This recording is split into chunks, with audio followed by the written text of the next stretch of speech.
Good morning, ladies and gentlemen, members of the Federation of Kenyan Employers. We are glad to be hosting this morning this 10th session of a very exciting topic to start the week with, and hopefully an engaging and motivational session that will see you through this month and beyond. We are joined by the leadership of the Federation of Kenyan Employers together with our expert guest speaker on matters of leadership today. My name is Mary, your moderator this morning. I am the Leadership Development Coordinator of our flagship Female Future program, targeting women in leadership. And this program trains women in talent and leadership development at the places of work for their self-development and also to impact and inspire others, and especially at this critical time of the COVID-19 pandemic. This morning, we hope to engage with you, to hear from you, to learn with you, and even participate in our leadership programs head-on. Our topic today is predictable leadership in an unpredictable world, the impact of an inspirational leader in a time of crisis. So this question brings us to the magnitude and depth of leadership at times like this. How predictable is the leadership now? What does the leadership spectrum look like at this time? And who do you look like as a leader? The leadership of organizations at such an uncertain time does not mean that strategy holds the back burner. Rather, most of it, not all organizations are now running and developing business continuity plans for the future of their enterprises. So we would want to start the session by introducing our Executive Director, Jacqueline Mugo, who will be giving us a few introductory remarks to this particular exciting topic. And we know that you have spoken widely, locally, regionally, and at international levels. So we wish to welcome you to this particular session. Thank you. Karibu sana. Thank you very much, Mary, and a very warm welcome to you all members to this special webinar where we are looking at a topic that is facing many leaders in different aspects today. And I think each of us is wondering what style of leadership is required in a time of crisis. How can I motivate my people to keep performing at peak level at such a difficult time as this? How do I keep them focused on the vision that we set out to achieve at the beginning of the year before the pandemic hit us? And how do I set targets which are realistic for them to achieve? And I think, as Mary has said, one of the main challenges that we have to address today is the element of predictability, not from a point of view of lack of innovation or lack of ideas, but someone who is reliable, whom your staff can look to and count on. So leadership is a critical skill that applies itself in many different ways. And predictability, in a way, is required at this time because people are facing all sorts of waves, all sorts of challenges. As many work from home, as many strive to cover so many different perspectives of work, because the team is smaller. For those enterprises that are still functioning, there's a much smaller team that is being retained at work. And this is a global challenge. So leading in today's world also means that you exercise this global perspective. So here we are gathered today, looking at this topic, and we want to look at it holistically. We want to look at it from a point of view of the environment, of technology, of diversity, many different aspects of leadership. And we want to look at what it takes to be an inspirational leader. What does this mean? Is there a checklist that a leader can tick during these unprecedented times? Should you be a motivational person? Should you have emotional intelligence, and to what extent? What does delegation mean?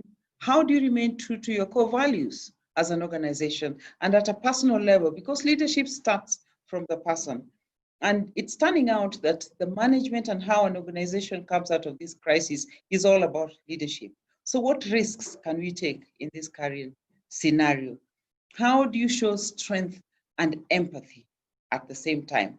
So it calls for superlative people skills in ways that are unprecedented.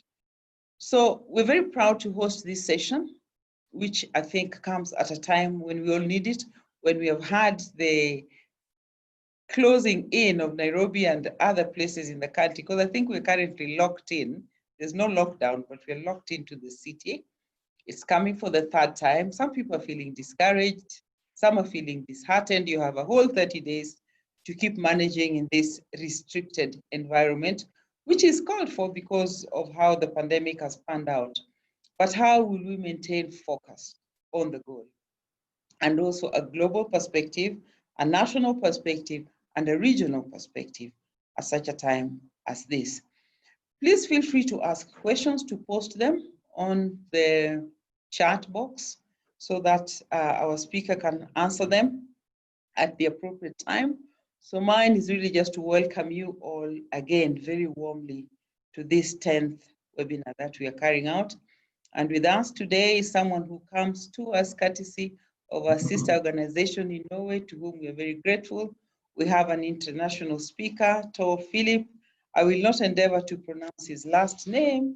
He will tell us how it is pronounced. Philip has wide experience in organizational analysis and development. He also has leadership assessment and development acumen. He has conducted strategy, consulting, and executive mentoring, and worked at senior levels as vice president in a global HR role. He's been a chief HR officer at Telenor in Norway, as well as a chief HR officer in NHO itself. NHO is our sister organization in Norway. The name is very long, we cannot pronounce it, but Philip again will help us know how to pronounce it. Philip is also a consultant and has consulted widely all over the world, including in Africa, in Asia, and Europe. His passion is assisting organizations to improve effectiveness, to increase agility, create value for shareholders and their teams, employees, and indeed the societies in which they operate. He is also responsible for the NHO Executive Leadership Program for CEOs and senior executives, and we're thankful that some CEOs are joining us today. Philip, in terms of qualifications, holds a Master of Sciences, Social Sciences degree from the University of Bergen in Norway. A very warm welcome to you, Philip, today on this chilly morning here in Kenya, and I now invite you to share with our participants your experience in this important topic of leadership, especially now in a time of crisis.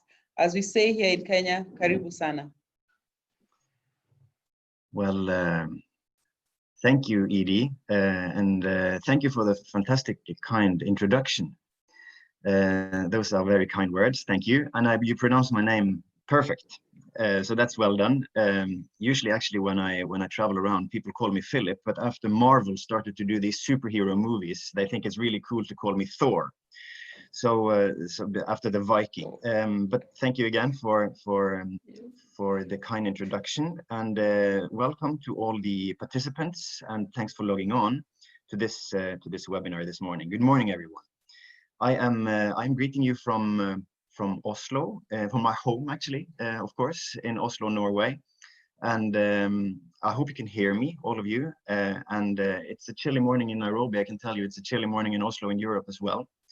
So it's good to be indoors. We are in a particular time, and I have to say that greeting you from Norway now while you're in Kenya, I have a beating heart, and I have for you guys, of course, the Eastern African countries. I've been traveling a lot to your countries, including Kenya, and to be honest, I wish I was there. And it's much nicer to actually see you and to be able not necessarily to shake your hand, but at least to be there and to say properly hello. First of all, I'd like to say that I hope you're all safe and healthy from Corona, and that your families and friends also are. these are peculiar and particular times we're living in. And I have been challenged to talk about leadership in these times. Of course, now we could talk about pandemic, and probably that's going to be the main angle. But just since I was asked to give this presentation, there's an uprising in the world as well, based on the murder of George Floyd in the US. So in addition to leadership in an unpredictable health situation, we now face a political situation as well. So what is good and effective and clever and compassionate leadership while we see the situation as it is right now? And questions like this, clients are facing, are coming to me with those questions. Are the same rules applying these days for good leadership, or should we change? Do we need new sets of rules, or are there any sort of ever valid principles and rules for leadership, even though the situation is as it is? So just to put like a frame on this, the situation is absolutely particular, and also I would say challenging. Leading people and organizations are always challenging, but when we're facing situations as we are today, it's particularly challenging. So this is what I'm going to talk to you about. I'm going to give an introduction, and then afterwards there will be opening for questions, and I'll try to answer them as effectively and good as I can. But I will actually ask the question, how can we be predictable leaders when the times are so unpredictable as it is today?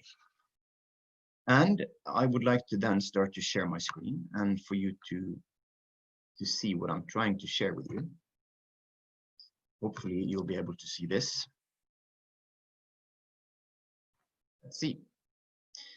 So I hope that you now can see what I can see.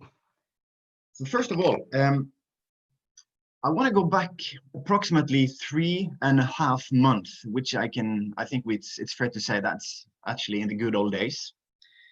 And 3.5 months ago, leaders and organizations, they were occupied dealing with big things. Of course they were, such as VUCA. I am sure that many of you know the abbreviation VUCA, but for those who don't, leaders were occupied dealing with volatility, with uncertainty, with complexity, and with ambiguity. Basically, the world is changing so fast, in such a rapid speed, that we need to know how we're making strategies and plans when everything is so complex and ambiguous as it is. So this, when I consult clients, this is very much sort of the framework. They come and say, how can we lead in the VUCA world? And of course, 3.5 months ago, this was, I would say, the normality of the questions we were facing, and probably absolutely still is. In addition, we were discussing the big global megatrends, such as the fact that the world is getting older. The demographic shifts are there. People are certainly getting older, at least in the more developed part of the world. The fact that there is a large shift in economic power in the world right now, from previously countries like China, India, Indonesia, Brazil, Russia, including countries in Africa, are now evolving so fast that they inevitably will be the economic epicenter of the world, actually. The urbanization, the climate change, of course, and the technology development. These things, these global megatrends also was something that we were deeply concerned about 3.5 months ago. Not to mention the fact that organizations have to evolve faster. The interesting fact that only 12% of the Fortune 500 companies in 1955 were actually still on the list at all. They disappeared over these approximately 50 years. And also the fact that 50 years ago, a company were expected to live for approximately 75 years if you were a Fortune 500 company. Today, a company would last and live for on average only 15 years. So we are forced to evolve faster than ever. Of course, this is something we were concerned about in the good old days, meaning 3.5 months ago. Furthermore, we were really occupied making strategies. And for all I know, you are doing that as the moment in the moment we're speaking right now, developing strategies in your companies. We are identifying which position we want to take in the market. We have to know what our competitors are doing. How can we differentiate? How can we be ahead of them? And how can we be profitable compared to our competition? So, of course, we did make strategies, and we still will. An interesting question would, of course, be how many of your companies, organizations, did put dealing with the global pandemic in your strategy chart 6 months ago? I guess that the majority of you did not really have it, at least on the top 10 to-do list in your strategy plan. Now, I'm sure this will change. And of course, 3.5 months ago, we were occupied with this big question. What is actually effective leadership? What does that look like? We know a lot of things about effective leadership. What we also know about it has to do with, it's not a yes and no question. It's not black or white. It's all about navigating what we call paradoxes. And I want to list a few key leadership paradoxes, actually 11 of them. And while I go through these, you can keep in mind which side of the paradox would be expedient and effective to sort of lean towards in the time of a crisis. First of all, you need to, as a leader, establish a close relationship to your employees. At the same time, you need to keep appropriate distance. And I guess that all of you as leaders, you know about this. And of course, all of you who report to a leader, you also know that there are differences. Some leaders, they prefer to be really, really close, and some prefer to be really distant. As a leader yourself, you need to strike that balance and to be conscious about where is your balance when it comes to closeness. It's a paradox, so to speak. Secondly, as a leader, you need to be at front. And at the same time, you need to stay in the background. Where are you there? And what is effective in the time of a crisis? I won't answer that at the moment. I'll get back to that later on. Thirdly, of course, you need to show your employees trust. But at the same time, you need to follow up closely on what they do. So empowerment on one hand, control on the other hand. This is also a balance that you need to find. The fourth leadership paradox is, of course, that you need to be tolerant. And at the same time, you need to know how you want things to be done yourself. So you need to be open for their inputs, and you need to be clear. This is also a paradox you need to navigate. Number 5 is that you have to, of course, think about your own unit and your own goals, and you have to be loyal to the entirety and to the holistic perspective of the organization.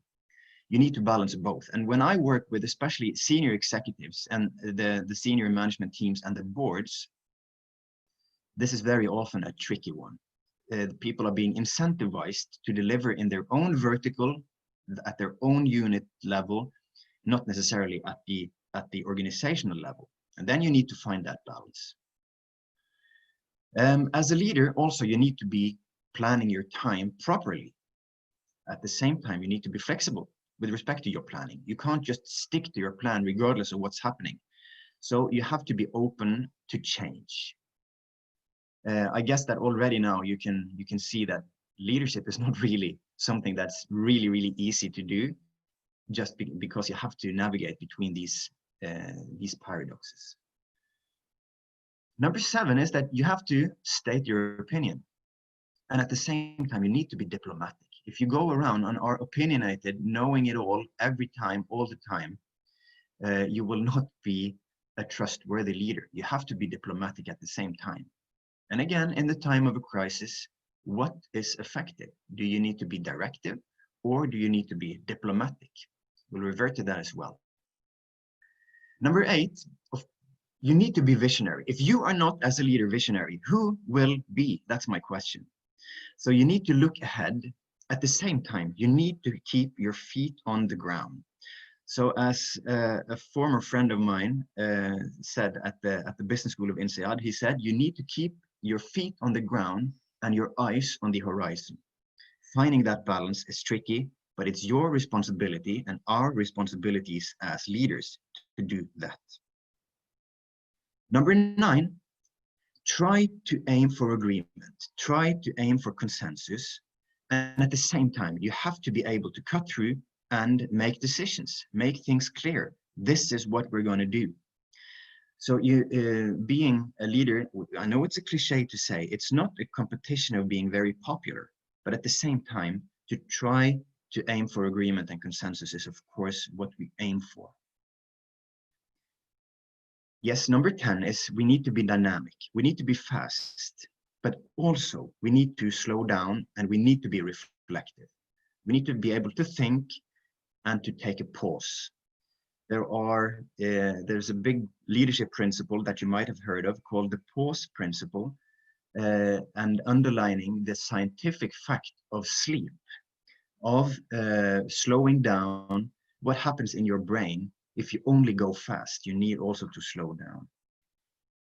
And number 11, of course, you have to be self-confident as a leader. People will look up to you, and also you need to be humble.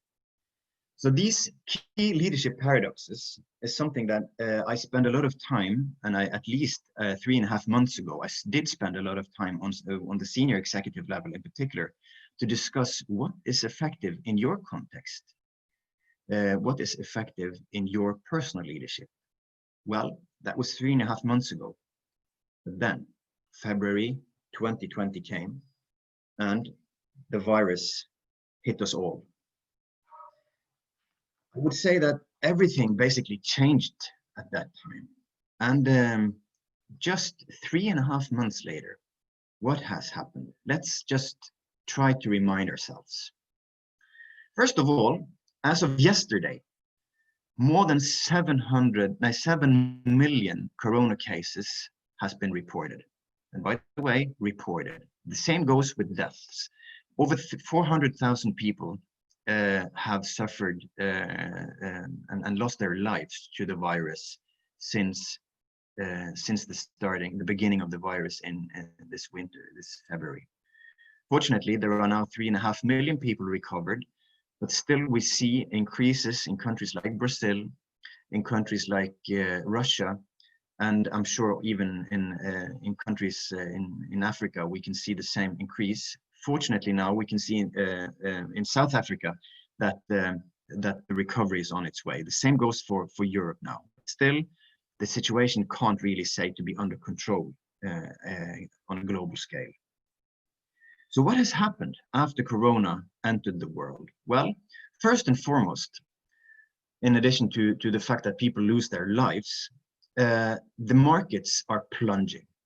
As you can see, what is happening with the Nikkei index in Tokyo, in the Dow Jones and the FTSE index in the States. Look at the trajectory of this graph here, guys. It's simply going down. Even though slight recovery lately, still we are facing immense, huge losses. Furthermore, these are just some graphs from the States. From America, there was a very I would say stable development when it came to unemployment rate in January, February, and March, and then Corona hit. And look at the spike in this graph, and has continued, starting to recover, but still so many people have lost their jobs. The same goes for Europe, and the same I know is the fact for Asia. And even in my country, going from an unemployment rate of a record low 2%, hitting 11% literally overnight. Furthermore, an indication of how the world literally actually is going has to do with Chinese production. And as you can see, China was the country where this virus started, and January, February, March, look at the production, how it fell these months, and still is struggling to recover. And when China, production in China is falling like this is actually a barometer of world trade at large. And of course, more than 100 countries have travel restrictions due to the coronavirus. So basically, there are hardly any countries with any major travels that haven't implemented travel restrictions. That has led to hardly any flights. Look at these the graphs regarding the development of flights over the world. We're talking about a reduction of 65% the last couple of months. And out of those flights actually flying, most of them are either cargo flights or repatriation of people wanting to go home or are forced to go home to their home countries in the corona time. And the consequences of this is, for instance, that just a month back, less than that, 2.5 weeks back, a company like Emirates, one of the biggest airlines in the world, announced that they probably want to cut up to 30,000 jobs and even retiring this big machine, as you can see here, the A380, on a much faster scale than they were originally planning to. And I'm sure that that even airlines in Africa, and I know for sure that that's happening in Europe, the world's 4th largest company like Lufthansa is now facing a package from the government where they want to receive 100 billion euros just in order to survive. So the travel industry, including hotels, restaurants, and so on, is severely hit, and it will take years to recover. However, someone is winning. Like we are now on a platform right now called Zoom, and look at the share price on Zoom. So if you put your savings in Zoom in January, you will have a return that is immense just over the last couple of months. And the same goes for Netflix, Amazon. Of course, people are staying at home, working from home, but then it means also that they want to be entertained. So Netflix is increasing with 30%, and online shopping globally through Amazon is increasing on an enormous scale as well. So of course, someone are winning in this environment as we're facing right now. But I think it would be fair to say talking about winners in a global pandemic is probably not the right use of words. And then on top of this, the oil price has plunged from, this is of course a long-term graph, but before the financial crisis, we were facing barrel prices approximately $150 per barrel. Now in just 3 weeks back, we had an average price of approximately $20 per barrel, which is a 21-year low.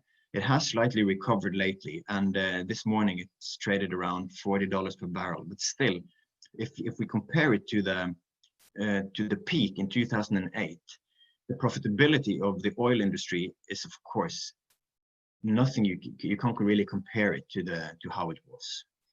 Corona is not the reason for this. OPEC had an internal fight, the oil producing countries, at the same time as the demand for oil has been decreasing significantly after Corona, for instance, because of flights. So because of all these things, we can now see that most advanced economies are expected to enter a recession this year, and maybe even for a few years after this. So now taking a deep breath. This is, of course, a massive test to corporate leadership. How do we deal with this unpredictable situations? We can remind ourselves that when the President of the United States gave addressed the State of the Union speech approximately in January, there were literally no clouds at the sky, Donald Trump said. That is, of course, not true. Like many other things he's saying is not true, but nevertheless, that was the story. No clouds, only blue skies and smooth sailing. 4 months later, we're facing a crack globally that we haven't really seen for years. And this is a massive test. The interesting fact is that so many leaders in organizations around the world, they are having a short tenure, and meaning that they have never really faced any big crisis before. The last big crisis we were facing globally was the financial crisis in 2008, and that is 12 years ago. And there are so many leaders that were not leaders 12 years ago. So they are totally unprepared to how to deal with the situation like this. So then it remains a big question then.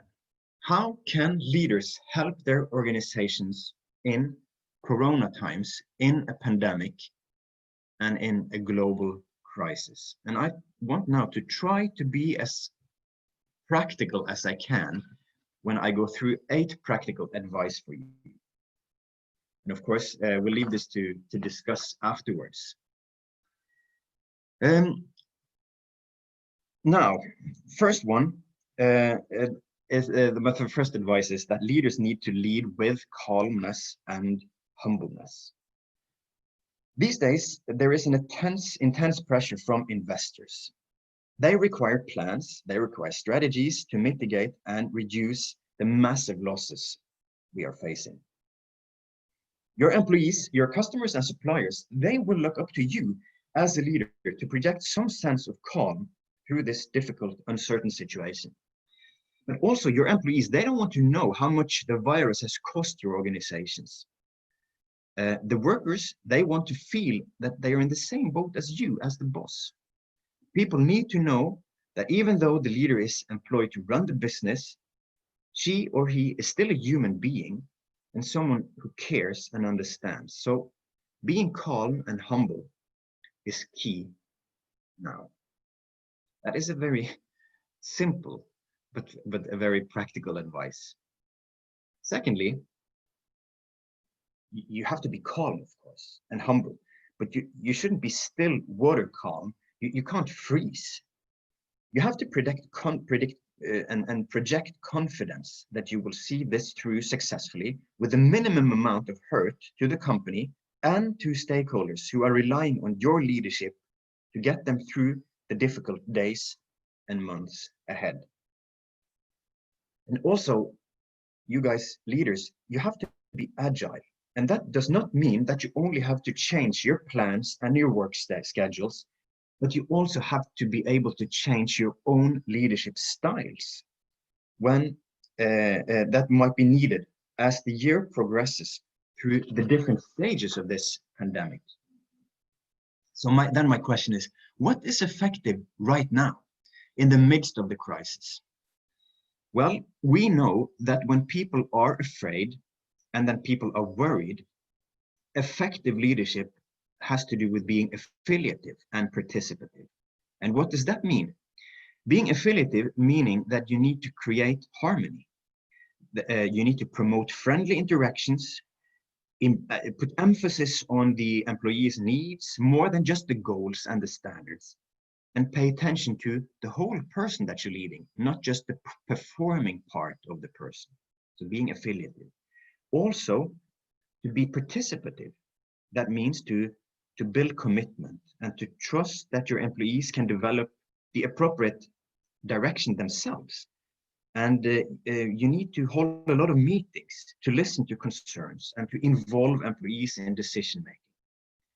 So being affiliative and participative is probably most effective right now when people are afraid.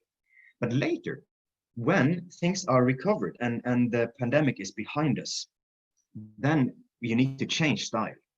So then it would be more effective to be pace setting and directive. Pace setting means that you need to lead by example. You need to sort of say, come on, guys, we need to put up the high standards, and to be honest, not put too much sympathy on poor performance. And not to mention that later on, you need to be more directive and give commands even, saying, okay, now we have to run fast, keep up, and here's what we have to do, so on and so forth. But if you do that right now, it's probably going to scare your people more off. So now be affiliative, later on, more commanding. And then eventually, when everything is back to normal, then you need to be having the full buffet of leadership styles at hand as you had before the crisis. So confidence and agility would be my second advice. Thirdly, you need to lead through explicit and transparent communication. So you need to communicate and communicate and communicate more. You have to communicate quickly and clearly to be in front of potential issues rather than to counter misinformation. Rumors are so unproductive and even dangerous. And I want to show you, BBC tried to give an overview of some misinformation that has spread in Africa. Like in your neighboring country, Tanzania, the president said that, well, if you want to avoid the coronavirus, or if you even got it, it's good if you inhale boiling steam. The fact is that, and of course, the rationale was that the heat kills the virus. But this is at best misleading. Doctors did face a lot of people trying to inhale boiling steam.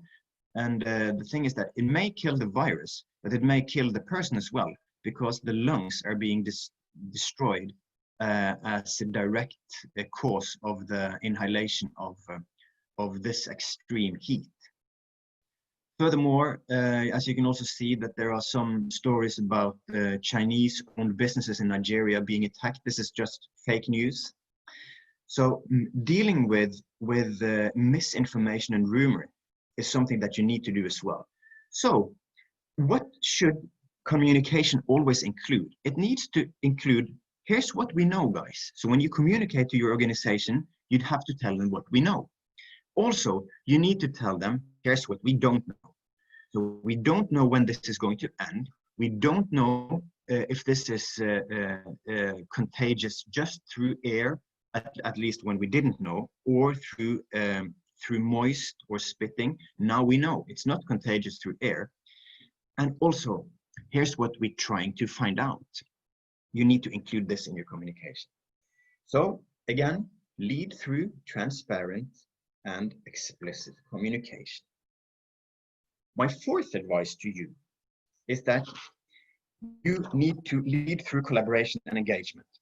Of course, as a leader, you're not going to know all the answers.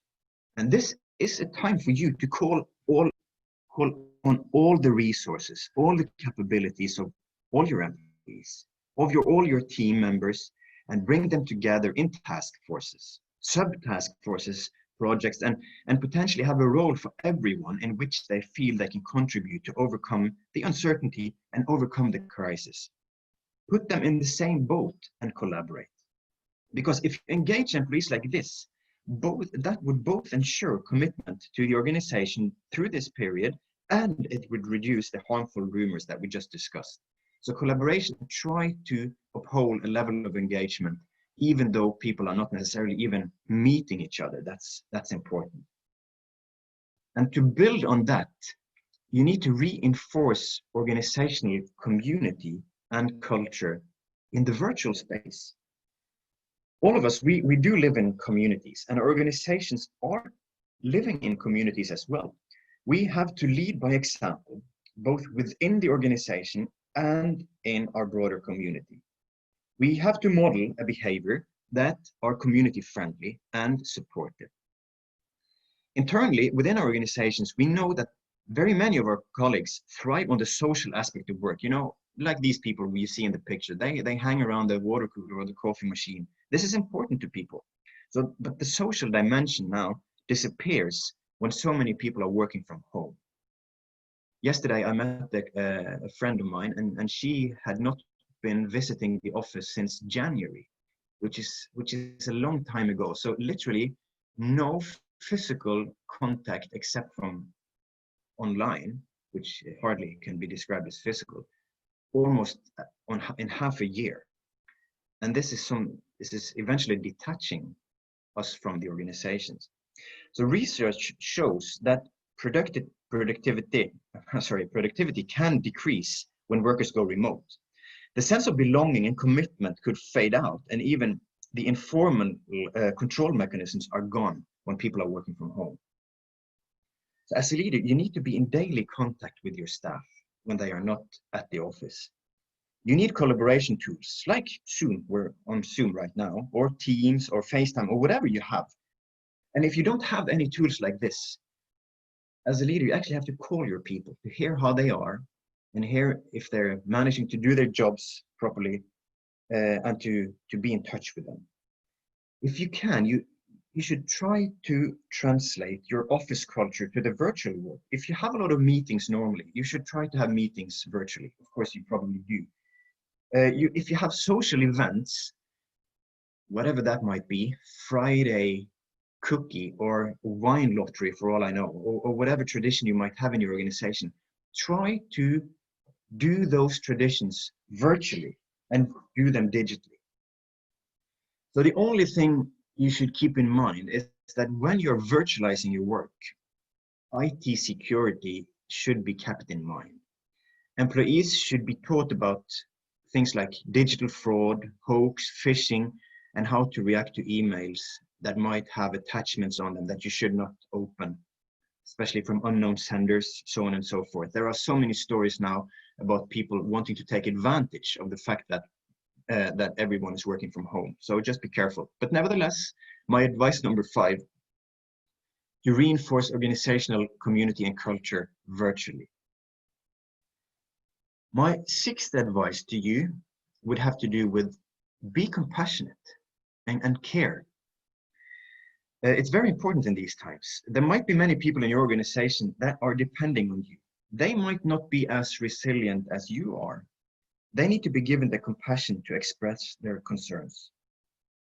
You may actually have team members with elderly parents in a fragile state of health, and they're going to be worried about them, as well as they might be worried for themselves. Compassion, care, and support is very important in a time of a crisis. And this is your responsibility as a leader. I would say that being compassionate and careful as a leader is always important.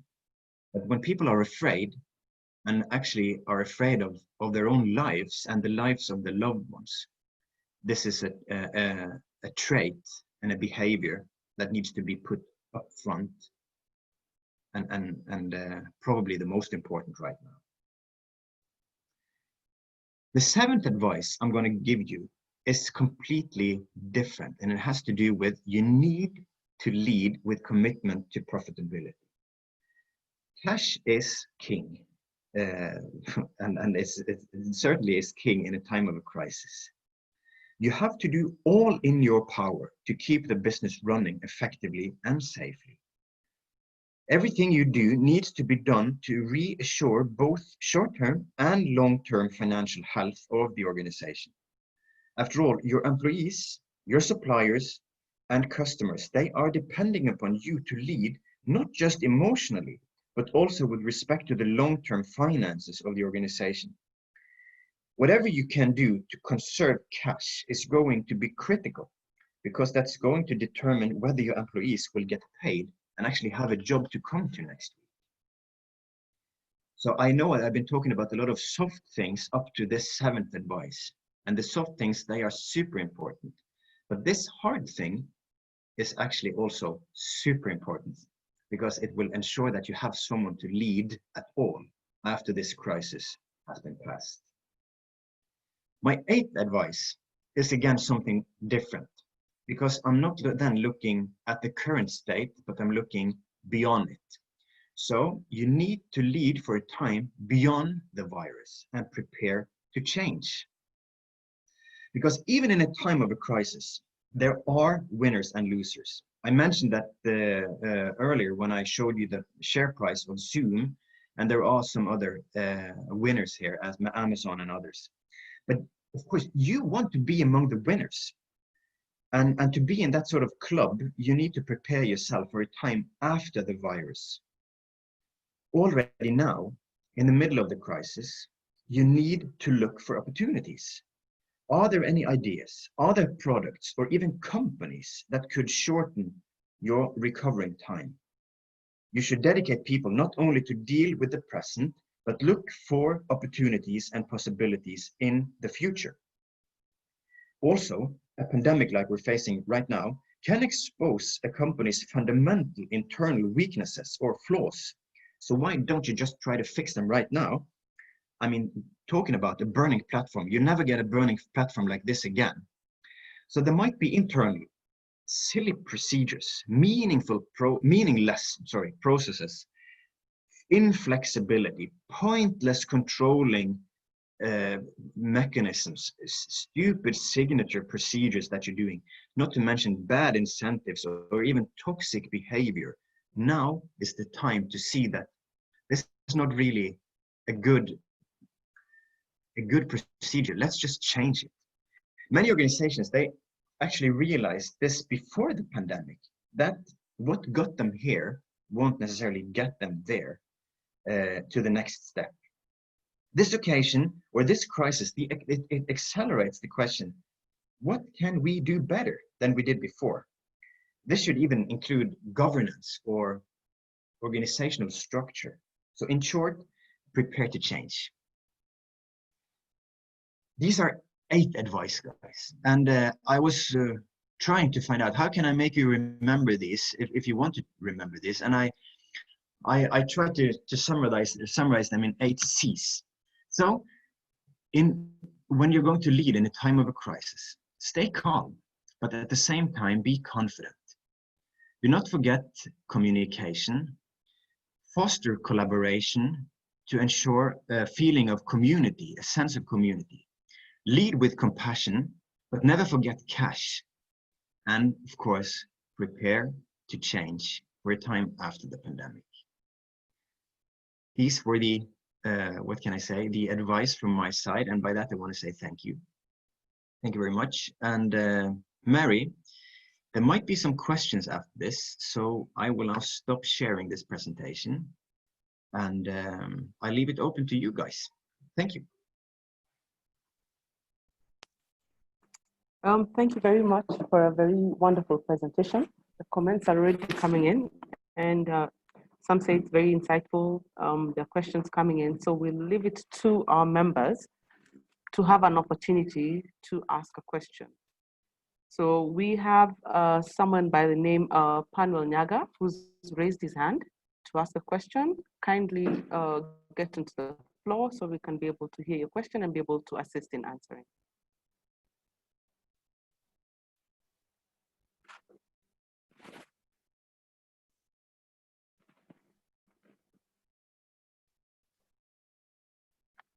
Okay, Panuel, we're just coming up to you.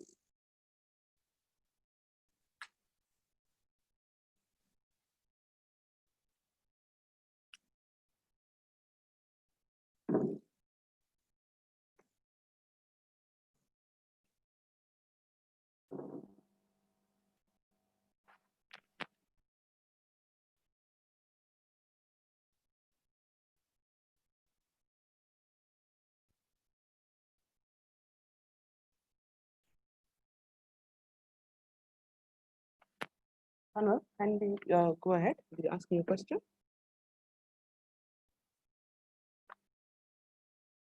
Kindly unmute.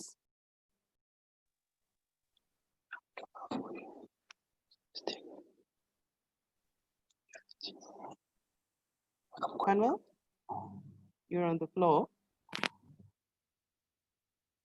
Good morning. Good morning. Yeah, sorry, I did my hand. I think it was a mistake, please. Okay, fine. Thank you, and thank you for attending. Next, we shall go to Sister Lydia Mbaka, who would also raise her hand in asking a question. Please unmute your speaker. Yes, I'm Sister Lydia Mbaka from Isiolo County. First, I thank the speaker who has facilitated this session very nicely. And my question goes to number 6, where it says that we should lead with compassion and care. And I'm in the section of schools, private schools, where you find that the schools closed before some of the students had remitted their school fees. And so we were forced to close. And you see a school strains to giving out the salary to the teachers, that is March, April, May, and it reaches a moment where you find, I can't go on. But now here there is a challenge, I'm being challenged, and as a religious especially, that now I have to lead with compassion and care. And the speaker has said well, that some of these people might be depending on me. They have no any other way. But now for me, the schools have closed, the school fees was not in, and even if it was in, I could not go for more than maybe 2 months to pay my teachers. So what should I do? Thank you. Well, Lydia, thank you for asking, and all my sympathy goes to your situation, and I'm sure that there are other people at the panel who has more or less the same experience. That basically the very grounds of running a business, regardless if the business for charity or profitability, has disappeared overnight. So if I understand you correctly, how can I lead with compassion and care when I can't pay my people? And to be honest with you, there are no silver lining here. As you saw on the graphs earlier I showed you, there are millions of people losing their jobs at the moment. So I would say that this is a matter of trying to understand what's controllable and what's uncontrollable for me as a leader, and how can I act within where I have control, meaning that I can show empathy, I can show care, I can be a human being, and I can give people I wouldn't say hug because we're not allowed to hug each other, but hopefully you understand what I mean. That's within my control. What's outside my control has to do with the ability to actually pay people when there are no incoming revenues at all. So that means that when you can't pay them, maybe the more human interaction would be even more important, even though it won't put food on the table for them. But it would certainly not make the situation worse. So I know that I'm talking probably a little bit blurry here. The fact is that as long as you can't pay your people, or they are losing their jobs, it's putting an even larger responsibility on the shoulder of a leader to show compassion from a more human side of it, and to be empathetic, and to show that you care. I know it sounds, again, probably blurry, but this is probably as far as I can go on that side. Thank you. Thank you, Thor, for that question that has been answered, well answered. And as you say, compassion and communication are very critical at this time. So we'll go on to another question that has been asked by one of our members, who's asking what the nexus between the crisis of governance, corruption, and ethic leadership in the development process is at this time of the pandemic, and in particular, the impact of the global compact at this time of the pandemic as well. Well, can you repeat the first part of the question, the corruption? The question was, what is the nexus between the crisis of governance, corruption, and ethical leadership in the development process? I think he's asking in terms of leadership, and the clarification in terms of the impact of the global compact of this pandemic. Well, what a great question! What a big question! I want to be humble to that question. Actually, I just want to say that that crisis like we're facing now, they can bring out the best and the worst in people and in leaders. We see that some communities and even some countries, they manage the crisis in a fantastic way by, of course, having leaders with very strong characters, non-corrupt people, being able to distribute and empower their society. Also, we see the opposite. We see that there are leaders who now grab power, use this opportunity to centralize more around themselves and to destabilize institutions, to even destabilize democracy. And I won't mention names on countries, but we do see examples of this and have seen that over the last couple of months, almost on a daily basis. So where does that leave us as individual leaders? I would say that this is a test of your character as a leader individually. So when, as Michelle Obama said, when they go low, we go high, she said. So I would probably say that that's a very wise thing to do. So if you are in a country or in a context where the government goes low in terms of, or at least representatives from the government, in terms of being corrupt or centralizing power or destabilizing institutions, we have individually, we have to go high and to set even higher standards for ourselves and for our people, looking up to us for role modeling.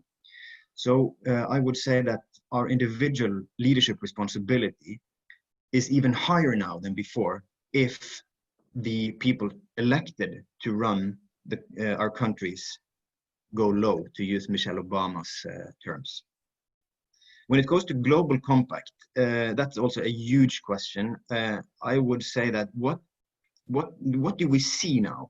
Well, we do see that the World Health Organization is being diminished by Donald Trump withholding and even putting US out of donations. They don't want to give any more donations. They want to sort of punish the World Health Organization. We see the same, Brazil is threatening to do the same. And of course, we see correlations between the state leaders and the way they respond to global responsibility, like the United Nations and so on. And where does that leave us? I think my answer would be more or less the same. Where do we have control, and where do we, what's outside our control, and how can we make sure to have the highest possible moral standards within our area of responsibility, and hopefully this will trickle not up, not down, but up eventually.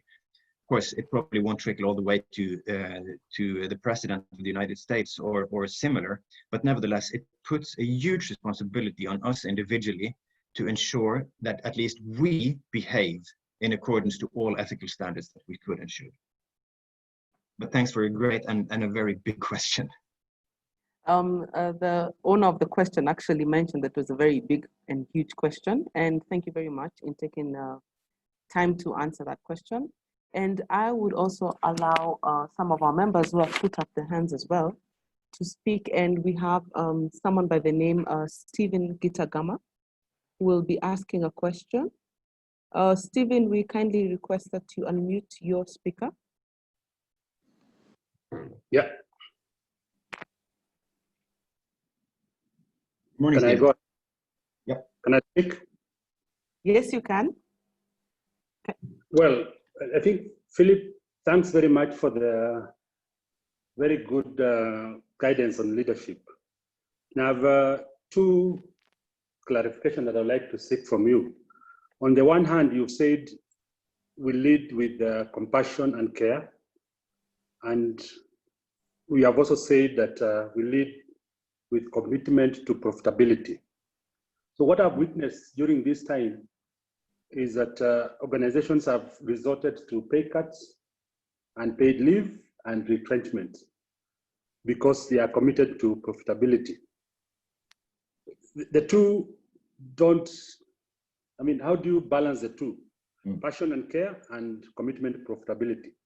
The second issue that I wanted to raise with you is working from home.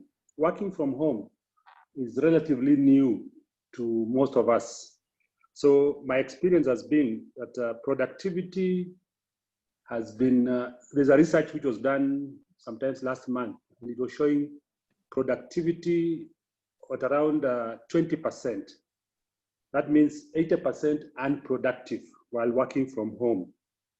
This, of course, has an impact on commitment to profitability and also challenges the leadership because you need to get your profitability working. And then finally is fear has taken over. there are people who can't do anything because they are fearing the disease, and therefore they can't go, they can't do anything, and they are spending all their time on social media discussing about the disease. Thanks. That's all I needed clarified. Thank you, Stephen. Great questions, of course. And now I really wish I could have everyone, all the 120 participants in one big room, and we could discuss this together instead of me trying to be the guru, because I'm certainly not any guru here. I would like to discuss this with you. I'm sure that you have great reflections and maybe even answers to this.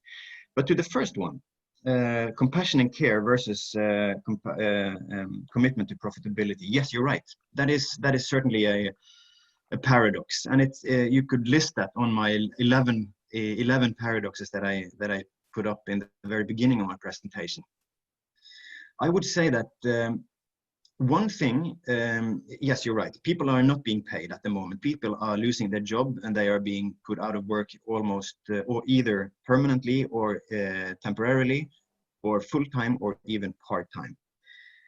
So what is the very core of running a business, whether you like it or not? It has to do with the ability to survive and ability to deliver value to someone, and someone is a broad sense. You need to deliver value to your investors if you have them. So clearly, this is the very reason so why someone invested in you in the first place. They want return on their investment.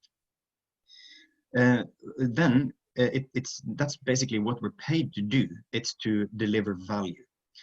When it comes to compassion and care, that it could be treated almost like a dilemma, that if you don't lead with focus on the profitability, meaning that you don't for a period either reduce pay or even have to remove some staff, your entire business might be falling apart in a very short term. So it's I would say that doing these extreme measures that could come across as very uncompassionate is actually the very foundation for you to be able to exist after the crisis. So it has to do with trying to communicate this in a way that you don't do this to increase profitability as such. It has to do with trying to survive. So I would say that putting the organization in some sort of a survival mode is basically what we're doing right now. I could share some examples from the country where I live, in Norway, well knowing that we have a different situation than you have. But just over the 2 to 3 weeks, our unemployment rate increased with 450%. And now, 3.5 months later, we have now half of the people that lost their jobs have gotten their jobs back. We are now seeing a different phase of the virus and of the pandemic, and the society is slightly opening up again. So, and that would not be the case. The people would not have a job to go back to if these strong measures weren't taken by cutting costs for a period of time so that they could go back. So I would say that having two thoughts in your head at the same time, both oriented towards the task and cash in this case, and profitability, but as a leader, as a human being, show that you care and show that you understand that this is hard. And even if you can, and I think people should, if leaders demand anyone to cut their salaries, I would encourage leaders to do the same themselves, to be role modeling. I know it's hard. Secondly, working from home, I am sure that this is a topic that we're all struggling with. How can we ensure productivity when literally there is no control anymore?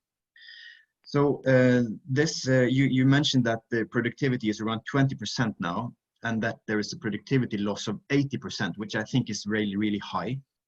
And you have all my sympathy and empathy there as well. I think the same went for the countries in Europe, that immediately after the crisis really hit, productivity dropped significantly. Then I would say that once leaders put in place some sense of normality, that that this is basically the new norm, and followed up their people extremely closely. And we're talking about calling their people or FaceTiming them or whatever many times per day, checking in on them again and again and again. They weren't really allowed to be that unproductive. So that has led some huge global companies in Europe actually to now say that, you know what, employees, you don't have to come back to work. You can work from home permanently if you want to. And by that, they can even reduce cost by reducing the size of their offices as well. So they see that even though productivity fell over the first couple of months, it has recovered, and if not necessarily at the moment back to normal, it's almost back to normal, to the sense that someone's then, as I mentioned, saying that people can work from home forever after this, which is interesting. Your third question is, I think it's linked to the productivity. People are afraid, and fear is paralyzing parts of the organization. Yes, that is, it's a sympathy for that for a time. But I would say that fear is very often irrational. And then I would say it's our job as leaders to provide accurate data. And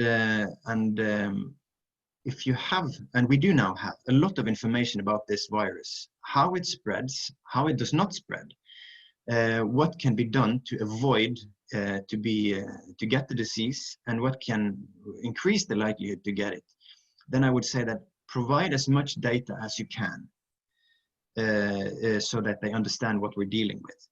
And again, try to be a role model.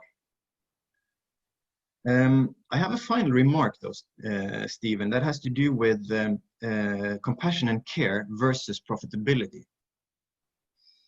I would say that this is leadership in a normal state as well.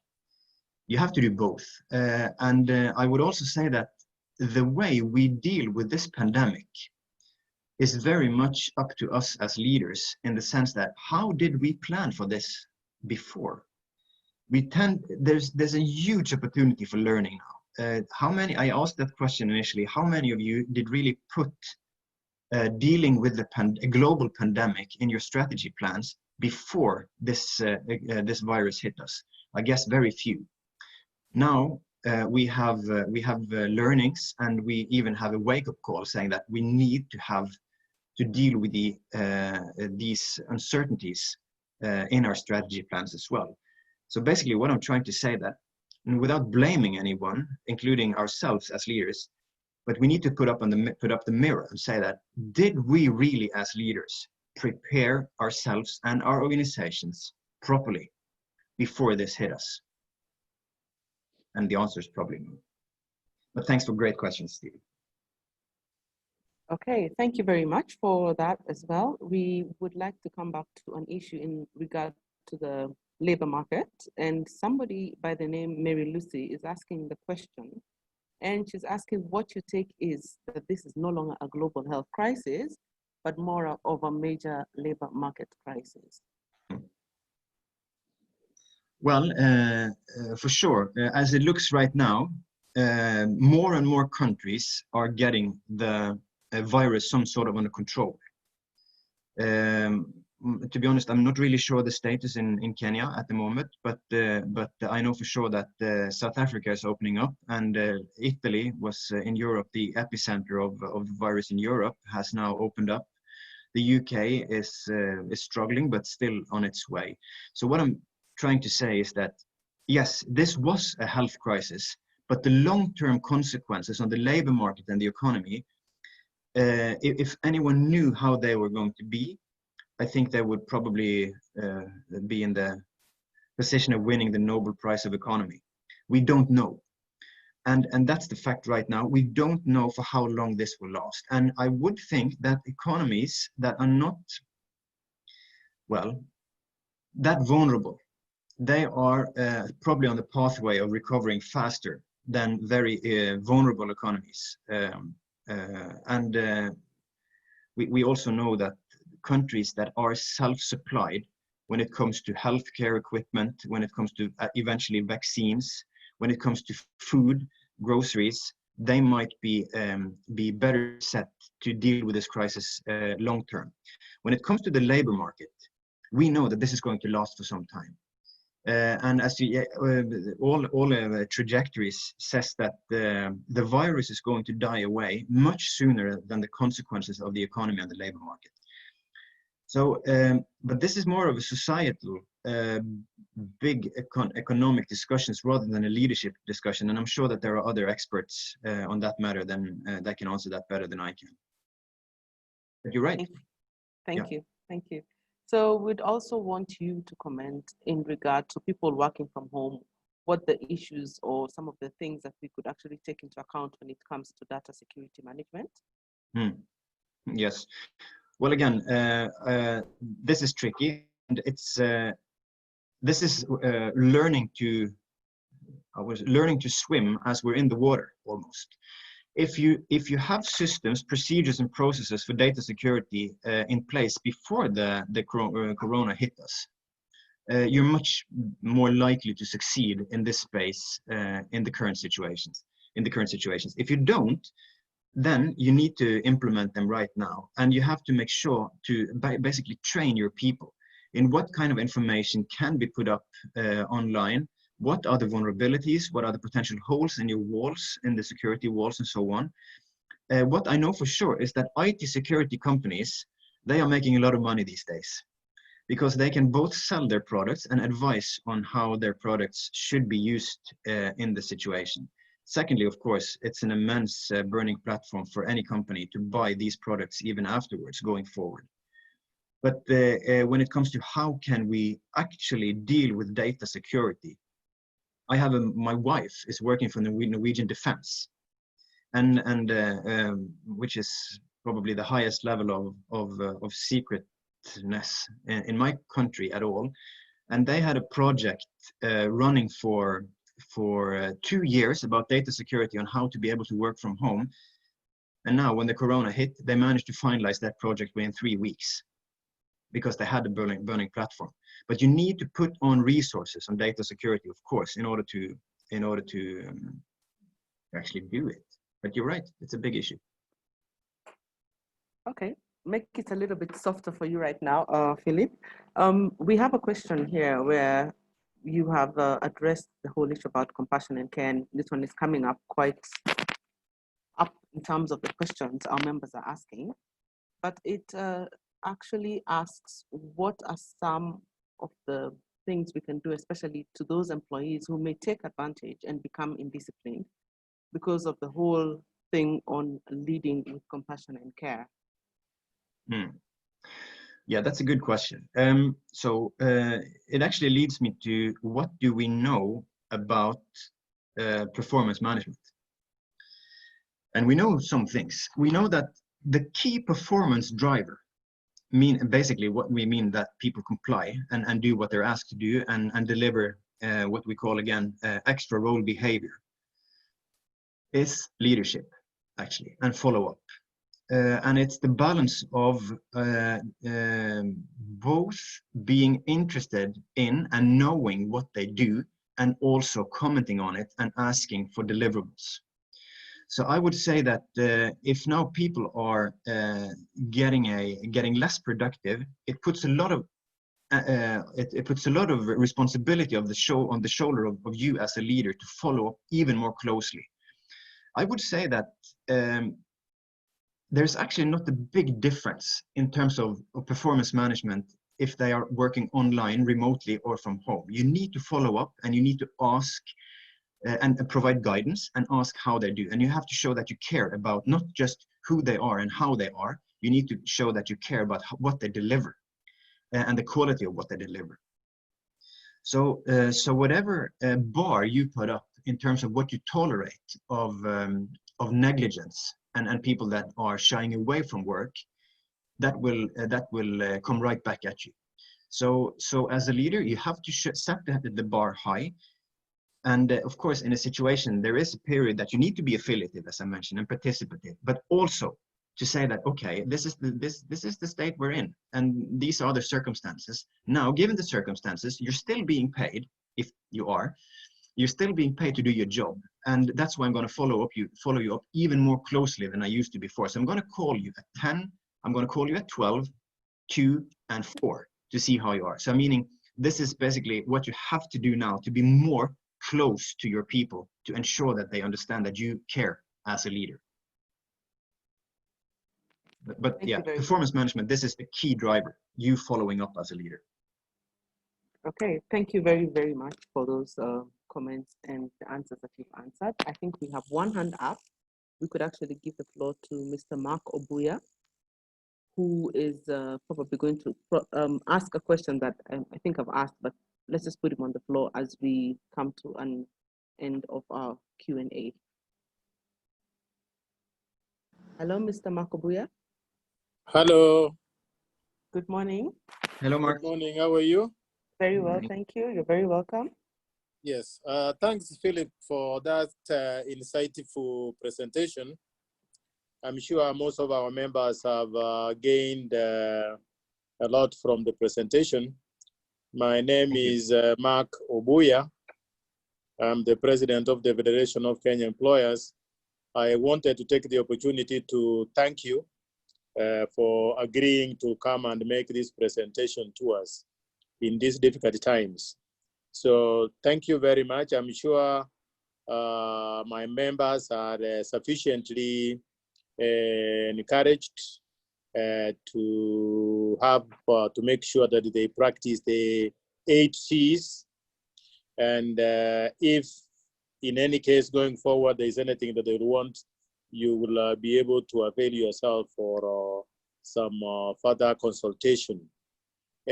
Perhaps one will, perhaps you did prepare some slides. Is it possible to share that one, so that, I mean, the slides with the Federation, so that some Absolutely. of our would you mind sharing the slides that you presenting to the Federation so that our members can share? I'll be happy to, of course. Yeah. Otherwise, thank you very much. I appreciate.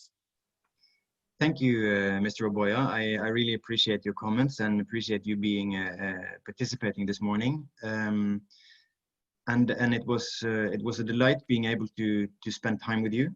And thank you for all the great questions. They are really good, and I'm sure that we could have great discussions throughout this day and probably throughout the rest of the week dealing with these questions. Yeah. So, but thank you for engaging. Yes, thank you so much. I think we'll continue engaging. It is called the new normal. Many of us are scaling up our skills. So we do hope that we will be found fit to change and look at the future with the new opportunities that it will bring with it. Yeah. Yeah. Thank you very much. Thank you. Yeah. Thank you, Philip. Okay. So Mary, I'll leave this to you. Yes, we have 10 minutes to the close of our session. We would like to really appreciate you, and maybe just a few things that we picked up from today in regard to the paradoxes that was very, very important and clear, and navigating through those paradoxes. What is it that we have learned today, and what side are we really on? Among those things that we have also learned is how everybody has their own authentic style unique to them.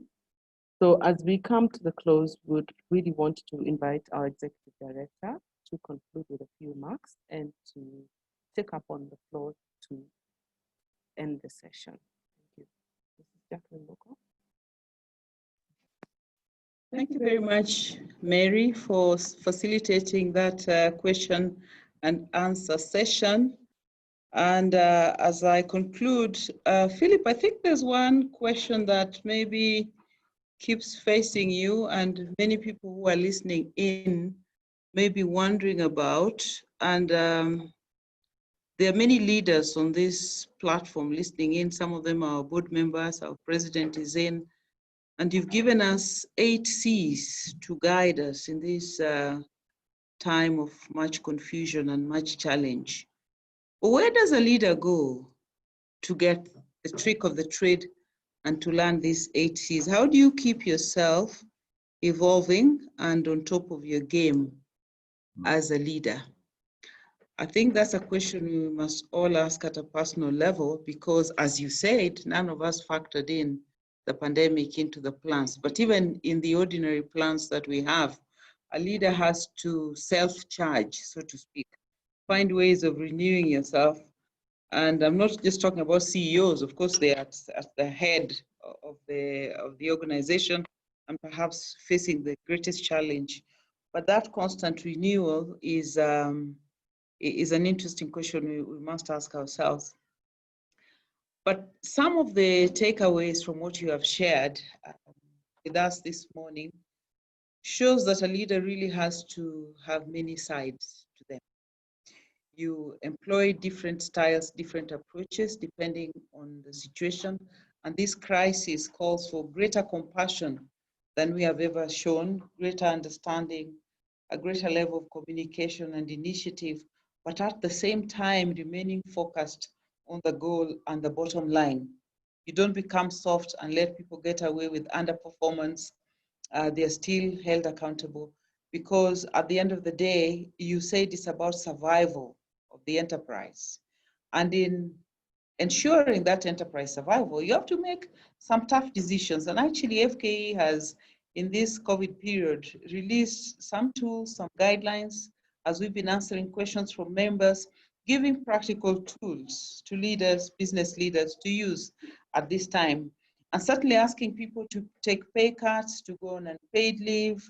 All this is necessary for the survival of the enterprise, because we know that the enterprise has to be there for people to come back to. If the enterprise has gone under, then everybody will lose their job. So I think there's tough love called for. That's the word that came to me in managing the enterprise at this time. And certainly, if you have to make some tough decisions, it doesn't mean you're not showing compassion, because even how that decision to take some of this required action, including asking people to go away from work and to stop working, to terminate contracts, is in itself a decision for the survival of the enterprise. So effective leadership is about navigating all these 11 paradoxes and doing that which is good for the enterprise at the end of the day. And as you say, even the leaders leading from the front and taking a pay cut, should that be required.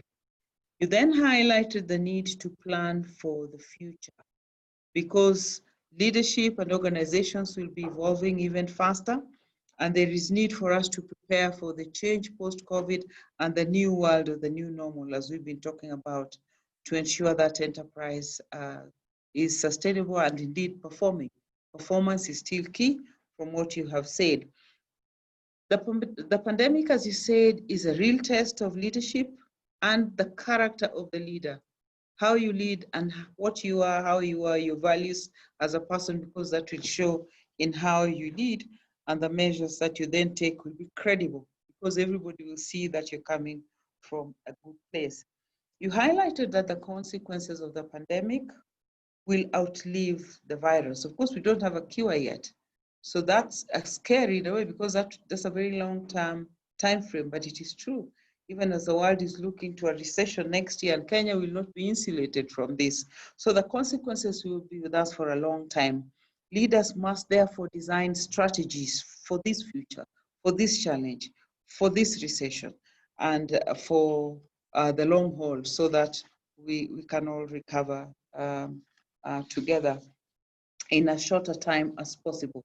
Because you challenged us that the detail to which we are able to plan and rejig our strategies will determine how long the recovery takes. From us here at FKE, we just want to say thank you very much for your taking time to speak to our members. And in particular, I want to thank our members for tuning in and for your questions, which we can still answer online even after we log off. And today we are very proud that we have some board members. I have noted our board member, Mr. Gitagama, and Mr. Marco Buya, our national president. If there are any other board members whose names I'm not seeing, please, it's been wonderful to have you on board, listening into this very important conversation, which we thought was timely, particularly for the higher level of leadership who, of course, also need to have some conversation around it, to have their hand held, to share ideas, and to also to share their wisdom. As Philip says, it's unfortunate we can't gather around in a room and discuss this together, but this is the best alternative that we can have. So from us here, Philip, it's thank you very much for being open to discuss with us. We know you're a guru in many other areas, and don't be surprised if we ask you to engage with us again. So from us all here at the Federation of Kenya Employers, thank you very much to everyone for your participation. Have a wonderful week, and we'll see you at the next webinar. Asanteni sana, and kwaheri ya kuonana. Thank you very much. Bye-bye. Say hi to our friends in Norway, Philip. Will do. We have many friends. Thank you very much. Okay, and have a Bye-bye. wonderful, bye-bye.